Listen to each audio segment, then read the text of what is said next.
পরিশ্রম সফলতার মূল। এই ভিডিওটা না দেখলে অনেক মিস করবেন।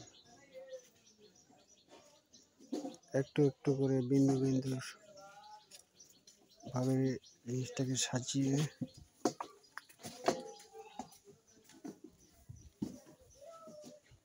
তীক্ষ্ণ দৃষ্টি থেকে কত কষ্টের পর, কতবার ব্যর্থতার পর জিনিসটা তৈরি হওয়ার পর যে সফলতা, যে আনন্দটাই আলাদা। দেখেন মনোযোগ সহকারে, আশা করছি অনেক অভিজ্ঞতা আসবে ভিডিওটা থেকে।